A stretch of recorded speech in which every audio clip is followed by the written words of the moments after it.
ಕಾಂಗ್ರೆಸ್ ಸರ್ಕಾರ ಬಡಜನರ BPL card ರದ್ದುಪಡಿಸುವ 6ನೇ guarantee ಜಾರಿಗೆ ತಯಾರಿ ನಡೆಸುತ್ತಿದೆ. ಮೂಡಾ ವಾಲ್ಮೀಕಿ ಸಹಿತ ವಿವಿಧ ಹಗರಣಗಳ ಮೂಲಕ ಕೋಟಿಗಟ್ಟಲೆ ಭ್ರಷ್ಟಾಚಾರ ನಡೆಸಿರುವ ಕಾಂಗ್ರೆಸ್ ಸರ್ಕಾರ ಇದೀಗ ಗುಬ್ಬಿ ಮೇಲೆ ಬ್ರಹ್ಮಾಸ್ತ್ರ ನಡೆಸಲು ಹೊರಟಿದೆ ಎಂದು ಉಡುಪಿ ಶಾಸಕ ಯಶ್ಪಾಲ್ ಸುವರ್ಣ ಆರೋಪಿಸಿದರು. ಉಡುಪಿ ಪತ್ರಿಕಾ ಭವನದಲ್ಲಿ ನಡೆದ ಸುದ್ದಿಗೋಷ್ಠಿಯಲ್ಲಿ ಮಾತನಾಡಿದ ಅವರು, ಕಾಂಗ್ರೆಸ್ ಗ್ಯಾರಂಟಿಗಳ ಘೋಷಣೆಯ ಮೂಲಕ ಅಧಿಕಾರಕ್ಕೆ ಬಂದು ತಾನು ಘೋಷಿಸಿದ 5 ಗ್ಯಾರಂಟಿಗಳು ಕೂಡ ಸಂಪೂರ್ಣ ವಿಫಲವಾಗಿದೆ. ರಾಜ್ಯ ಜನತೆ ಸರ್ಕಾರಕ್ಕೆ ಹಿಡಿಶಾಪ ಹಾಕುತ್ತಿದ್ದಾರೆ. ಗೃಹಲಕ್ಷ್ಮಿ ಯೋಜನೆಯ ಹಣ ಬಾರದೆ 4 ತಿಂಗಳುಗಳಾಗಿದೆ. ಅನ್ನಭಾಗ್ಯದ ಅಕ್ಕಿಯೂ ಇಲ್ಲ, ಅದರ ಹಣವೂ ಪಾವತಿಯಾಗಿಲ್ಲ.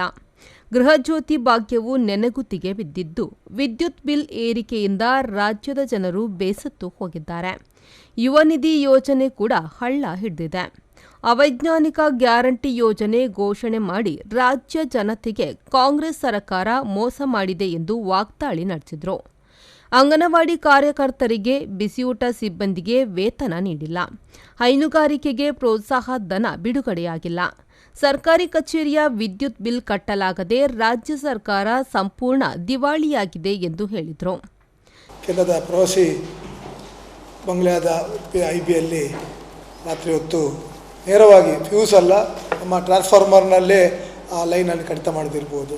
ಇವತ್ತು ನಮ್ಮ ಜಿಲ್ಲಾಸ್ಪತ್ರೆಯಲ್ಲಿ ಸಿಗುವಂಥ MRI CT ಸ್ಕ್ಯಾನ್ ಅಂಥ ಸೌಲಭ್ಯಗಳಿಗೆ ಬಿಲ್ ಪಾವತಿ ಮಾಡಲಿಕ್ಕೆ ಹಣ ಇಲ್ಲದೆ ಅದನ್ನು ತಡೆಯದಂತಿರ್ಬೋದು. ಬಹುಶಃ ಇಂಥ ಭಾಳಷ್ಟು ಉದಾಹರಣೆಗಳು ನಮ್ಮ ಉಡುಪಿ ಜಿಲ್ಲೆಯಲ್ಲಿ ನಮಗೆ ಕಾಣ್ತುಂಟು. ಅದರ ಅರ್ಥ ಏನಂತೇಳಿದರೆ, ಸರ್ಕಾರ ಸಂಪೂರ್ಣವಾಗಿ ಜನರನ್ನು ದಾರಿ ತಪ್ಪಿಸುವ ಮೂಲಕ ಸಂಪೂರ್ಣ ದಿವಾಳಿಯಾಗಿದೆ ಎಂಬುದಕ್ಕೆ ಅವರು ಇವತ್ತು ಈ ಒಂದು ಕೆಲವೊಂದು ವ್ಯವಸ್ಥೆ ಮೂಲಕ ಅದನ್ನು ಸಾಬೀತುಪಡಿಸಿದ್ದಾರೆ. ಈ ಸಂದರ್ಭದಲ್ಲಿ ಈಗಾಗಲೇ ನಮ್ಮ ರೈತ ಮೋರ್ಚಾದ ಅಧ್ಯಕ್ಷರು ಕೆಲವೊಂದು ವಿಚಾರವನ್ನು ಪ್ರಸ್ತಾವ ಮಾಡಿದ್ದಾರೆ. ಅದರ ಜೊತೆಗೆ ಒಂದು ಕೆಲವು ವಿಚಾರವನ್ನು ಅದಕ್ಕೆ ತಮ್ಮ ಮುಂದೆ ತಿಳಿಸಲಿಕ್ಕೆ ಬಯಸ್ತಿದ್ದೇನೆ. ಮತ್ತೊಮ್ಮೆ ಉಪಸ್ಥಿರುವ ಎಲ್ಲ ಪತ್ರಿಕಾ ಮಾಧ್ಯಮ ಮಿತ್ರರಿಗೆ ಶಾಸಕರಲ್ಲಿ ಸ್ವಾಗತವನ್ನು ಬಯಸುತ್ತಾ, ಈಗಾಗಲೇ ಗ್ಯಾರಂಟಿಗಳ ಘೋಷಣೆ ಸಂದರ್ಭದಲ್ಲಿ ಸರ್ಕಾರ BPL APL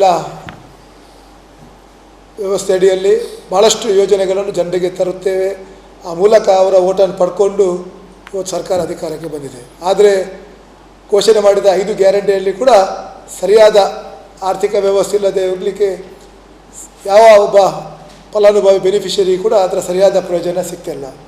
ಇವತ್ತು ನಮ್ಮ ಜಿಲ್ಲೆಯಲ್ಲಿ ಸುಮಾರು 40,000 ರೇಷನ್ ಕಾರ್ಡ್ಗಳನ್ನು ರದ್ದು ಮಾಡಿ ಅದನ್ನು ನೇರವಾಗಿ BPL ಇಂದ APLಗೆ ಅದನ್ನು ಶಿಫ್ಟ್ ಮಾಡುವಂಥ ವ್ಯವಸ್ಥೆ ಆಗಿದೆ. ಅದರ ಅರ್ಥ ಏನಂತ ಹೇಳಿದರೆ, ಇವತ್ತು ಅವರಿಗೆ ಸರ್ಕಾರದ ಯೋಜನೆಗಳನ್ನು ಜನರಿಗೆ ತಲುಪಿಸಲಿಕ್ಕೆ ಆಗೋದಿಲ್ಲ. ಆದರೆ ಸಿದ್ದರಾಮಯ್ಯನವರಿಗೆ ನನ್ನೊಂದು ಪ್ರಶ್ನೆ, ಅವರೆಲ್ಲ ಮತವನ್ನು ತಾವು ಪಡ್ಕೊಂಡಿದ್ದೀರಿ, ಈಗ ನೀವು BPL APL ನಿಮ್ಮ ಆದಾಯ ಮಿತಿ ವ್ಯತ್ಯಾಸ ಉಂಟಂತ ಹೇಳಿದ್ರೆ ಆ ಚುನಾವಣೆ ಸಂದರ್ಭದಲ್ಲೇ ಹೇಳ್ಬೋದಿತ್ತು, 5 ವರ್ಷಕ್ಕೆ ನಾವು ಯಾವುದೇ ರೇಷನ್ ಕಾರ್ಡ್ನಲ್ಲಿ ಯಾವುದೇ ರೀತಿಯ ಬದಲಾವಣೆಗಳನ್ನು ಮಾಡೋದಿಲ್ಲ, ಈಗಿರುವ ಆ ಡಾಟಾಗಳ ಪ್ರಕಾರ ನಾವು ಅದಕ್ಕೆ ಕೊಡ್ತೇವೆ ಅಂತ. ಉಡುಪಿ ಜಿಲ್ಲೆಯಲ್ಲಿ ಸುಮಾರು 40,000 ಇವತ್ತಿನ ಡಾಟಾ ಪ್ರಕಾರ 40,000 ರೇಷನ್ ಕಾರ್ಡ್ಗಳನ್ನು ಇವತ್ತು ರದ್ದು ಮಾಡಿದ್ದಾರೆ. ಅದರಲ್ಲಿ ವಿಶೇಷವಾಗಿ ಉಡುಪಿ ತಾಲೂಕು 11,250, ಬ್ರಹ್ಮಾವರದಲ್ಲಿ 5,700.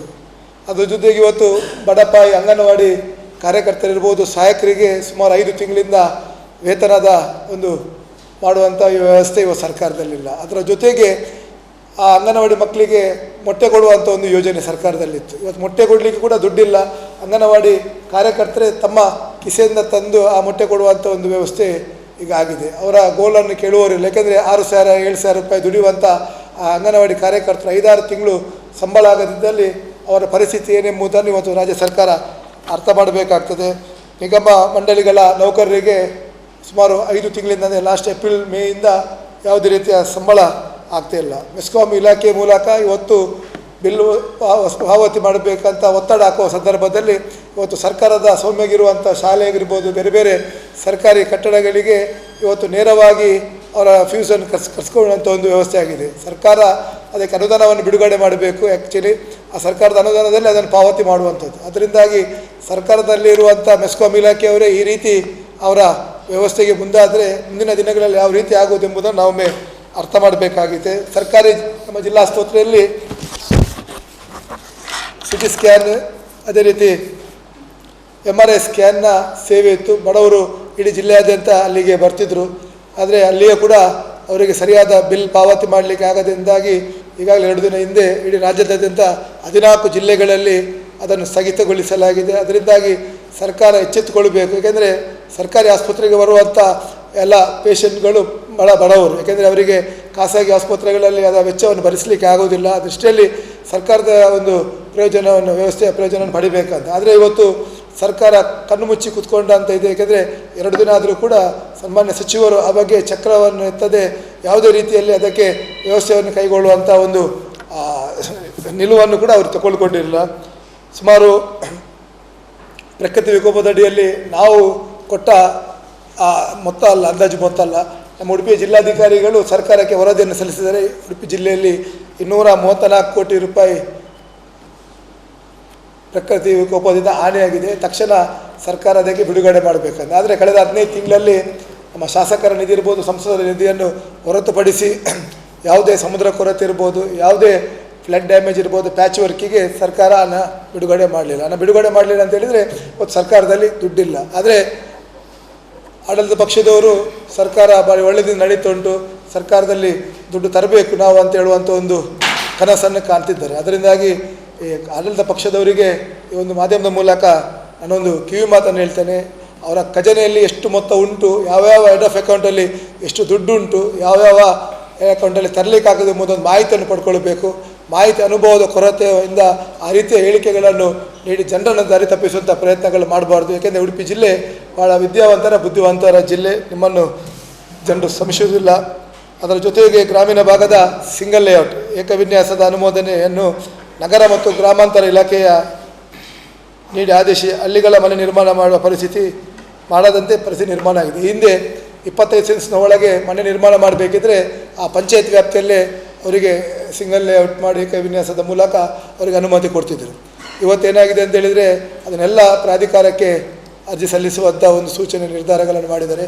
ಇವತ್ತಿನ ಪರಿಸ್ಥಿತಿಯಲ್ಲಿ ಉಡುಪಿ ಅಭಿವೃದ್ಧಿ ಪ್ರಾಧಿಕಾರದಲ್ಲಿ ಸಿಬ್ಬಂದಿಗಳ ಕೊರತೆ ಇದೆ. ಸುಮಾರು 1.5 ವರ್ಷದಿಂದ ಆ ಕಡತಗಳು ಬಾಕಿ ಉಂಟು. ಆದರೆ ಸರ್ಕಾರ ಆ ಬಗ್ಗೆ ಗಮನ ಹರಿಸದೆ ಅದನ್ನು ವಿಲೇವಾರಿ ಮಾಡುವುದು ಹೊರತುಪಡಿಸಿ ಈ ರೀತಿಯ ಮತ್ತಷ್ಟು ಒತ್ತಡವನ್ನು ಹಾಕಿ ಇನ್ನಷ್ಟು ಜನರನ್ನು ಸಮಸ್ಯೆಗೆ ದಾರಿಗೆ ತಳ್ಳುವಂಥ ಕೆಲಸ ಆಗ್ತಿದೆ. ಅದರಿಂದಲೇ ಈಗಾಗಲೇ ಸಂಬಂಧಪಟ್ಟ ಸಚಿವರ ಗಮನಕ್ಕೆ ಕೂಡ ತಂದಿದ್ದೇವೆ. 1 ತಿಂಗಳ ಅವಧಿಯಲ್ಲಿ ಅದಕ್ಕೆ ಪರಿಹಾರ ಕಂಡುಹುಡುಕದಿದ್ದಲ್ಲಿ ಮೊನ್ನೆ ಅದರ ಸಂಬಂಧಪಟ್ಟ ಅಧಿಕಾರಿಗಳ ಸಭೆಯಲ್ಲಿ ನಾವು ಅವರಿಗೆ ವಿನಂತಿಯನ್ನು ಮಾಡಿದ್ದೇವೆ, ಎಚ್ಚರಿಕೆಯನ್ನು ಕೂಡ ಅದಕ್ಕೆ ಮಾಡಿದ್ದೇವೆ. ಅದರ ಜೊತೆಗೆ ಅಭಿವೃದ್ಧಿಗೆ ಈಗಾಗಲೇ ನಾನು ಹೇಳಿದಾಗೆ PWD ಇರ್ಬೋದು, ಗ್ರಾಮೀಣ ಅಭಿವೃದ್ಧಿ ಇರ್ಬೋದು, ಸಮುದ್ರ ಕೊರತೆ ಇರ್ಬೋದು, ಈ ರೀತಿ ಬೇರೆ ಬೇರೆ ಇಲಾಖೆ ಮೂಲಕ ಅನುದಾನ ಬಿಡುಗಡೆ ಆಗಬೇಕಿತ್ತು.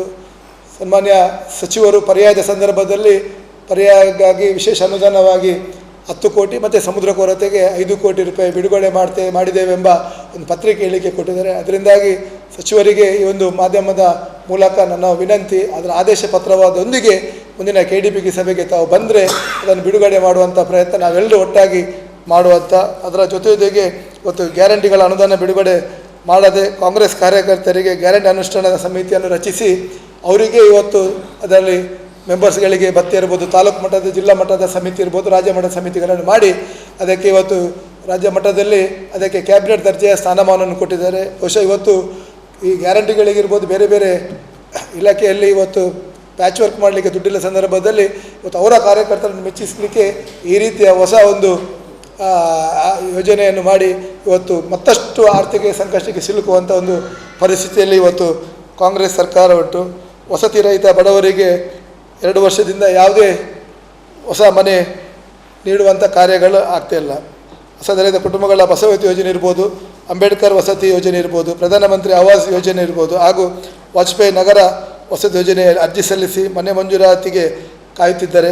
23ರ ಮಳೆಗಾಳಿಗೆ ಮನೆ ಕಳ್ಕೊಂಡ ಮಂಜೂರಾದ ಪರಿಹಾರ ಕೂಡ ಇವತ್ತಿಗೆ ಬಿಡುಗಡೆ ಆಗಲಿಲ್ಲ. 23ರ ಆ ಮಳೆಗಾಲ ಸಂದರ್ಭದಲ್ಲಿ, ಈಗ 24ರ ಮಳೆಗಾಲ ಸಂದರ್ಭದಲ್ಲಿ ನಾನು ಈಗಾಗಲೇ ಹೇಳಿದಾಗೆ 234 ಕೋಟಿ ರೂಪಾಯಿ ಅಂದಾಜನ್ನು ಯಾವುದು ಮಾಡಲಾಗಿದೆ.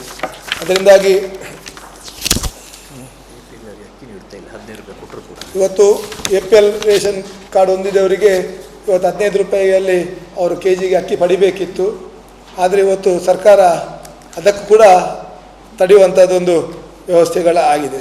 ಅದರಿಂದಾಗಿ ಸಂಪೂರ್ಣವಾಗಿ ಸರ್ಕಾರ ಇವತ್ತು ದಿವಾಳಿಯಾಗಿದೆ ಎಂಬುದನ್ನು ಮತ್ತೊಮ್ಮೆ ಈ ಸಂದರ್ಭ ಉಲ್ಲೇಖ ಮಾಡ್ತೇನೆ. ಇವತ್ತು ಯಾವುದೇ ಇಲಾಖೆಗೆ ನಮ್ಮ ರೆವಿನ್ಯೂ ಇರ್ಬೋದು, ಬೇರೆ ಬೇರೆ ಇಲಾಖೆಯಲ್ಲಿ ಹೋದಾಗ ಅಧಿಕಾರಿಗಳ ದರ್ಪದಿಂದ ಇವತ್ತು ಬಡ ಜನರು ಇವತ್ತು ಯಾವುದೇ ಇಲಾಖೆಯಲ್ಲಿ ಕೆಲಸ ಮಾಡಲಿಕ್ಕೆ ಕಷ್ಟ ಸಾಧ್ಯವಾಗಿದೆ. ಒಂದು ಕಡೆ ಬೇರೆ ಬೇರೆ ರೀತಿಯಲ್ಲಿ ಒತ್ತಡಗಳನ್ನು ಹಾಕ್ತಿದ್ದಾರೆ. ಒಂದು ಕಡೆ ನಮ್ಮ ಬಡವರು ಯಾವುದೇ ಕೆಲಸಕ್ಕೆ ಹೋದಾಗ ಅವರ ಡೆತ್ ಇರ್ಬೋದು, ಬರ್ತ್ ಸರ್ಟಿಫಿಕೇಟ್ ಇರ್ಬೋದು, ಯಾವುದೇ ಒಂದು ಇಲಾಖೆಯ ದಾಖಲೆಯನ್ನು ಪಡ್ಕೊಂಡು ಹೋದಾಗ ಭಾಳ ದರ್ಪದಿಂದ ನಡ್ಕೊಳ್ಳುವಂಥ ಒಂದು ವಾತಾವರಣ ಇಲ್ಲಿ ನಿರ್ಮಾಣ ಆಗಿದೆ. ಅದಕ್ಕೆ ಮೂಲ ಕಾರಣ ಅಂತೇಳಿದರೆ ಎಲ್ಲ ಅಧಿಕಾರಿಗಳು ಕೂಡ ಕಾಂಗ್ರೆಸ್ನ ಏಜೆಂಟ್ರಂತೆ ಇವತ್ತು ಅಧಿಕಾರಿಗಳ ಕಚೇರಿ ಇವತ್ತು ಕಾಂಗ್ರೆಸ್ ಕಚೇರಿಯಾಗಿ ಮಾರ್ಪಟ್ಟಿದೆ.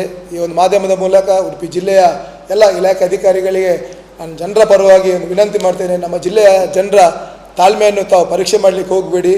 ಜನರಿಗೆ ಸರಿಯಾದ ಸೇವೆ, ನಿಮ್ಮ ಕರ್ತವ್ಯ ಜವಾಬ್ದಾರಿಯನ್ನು ನಿಮ್ಮ ವ್ಯಾಪ್ತಿಯಲ್ಲಿ ತಾವು ಸಾಕಾರ ಮಾಡಬೇಕು. ಇಲ್ಲದಿದ್ದಲ್ಲಿ ಎಲ್ಲ ನ್ಯೂನತೆಗಳನ್ನು ಮುಂದಿಟ್ಟು ಸರ್ಕಾರದ ಮುಂದೆ ಜಿಲ್ಲಾಧಿಕಾರಿ ಕಚೇರಿ ಮುಂದೆ ಆವರಾತಿ ನಾವು ಧರಣಿ ಮಾಡಲಿಕ್ಕೆ ಈಗಾಗಲೇ ಸಿದ್ಧರಿದ್ದೇವೆ. ಅದಕ್ಕೆ ಅವಕಾಶವನ್ನು ತಾವು ಮಾಡಬಾರ್ದು. ಕಾಂಗ್ರೆಸ್ರು ಈಗಾಗಲೇ ಕೇವಲ ತಮ್ಮ ಪತ್ರಿಕೆ ಮಾಧ್ಯಮಕ್ಕೆ ಮಾತ್ರ ಸೀಮಿತವಾದ ರೀತಿಯಲ್ಲಿ ಹೇಳಿಕೆಗಳನ್ನು ಕೊಡ್ತಿದ್ದಾರೆ. ಒಂದು ವೇಳೆ ಕಾಂಗ್ರೆಸ್ನವರ ಒಂದು ಅನುದಾನ ಬಿಡುಗಡೆಯಾಗಿದೆ, ಸರ್ಕಾರ ಅನುದಾನ ಕೊಡ್ತಾ ಉಂಟು ಎಂಬುದ ಮಾಹಿತಿ ಇದ್ದರೆ ದಾಖಲೆಯೊಂದಿಗೆ ನಮ್ಮೊಂದಿಗೆ ಚರ್ಚೆಗೆ ಬನ್ನಿ. ಖಂಡಿತವಾಗಿಯೂ ಅಭಿವೃದ್ಧಿಯಲ್ಲಿ ನಾವು ಯಾವತ್ತೂ ಕೂಡ ರಾಜು ಮಾಡೋದಿಲ್ಲ. ಸುಳ್ಳು ಹೇಳಿಕೆಗಳನ್ನು ನೀಡಿ ಜನರನ್ನು ದಾರಿ ತಪ್ಪಿಸಬೇಡಿ.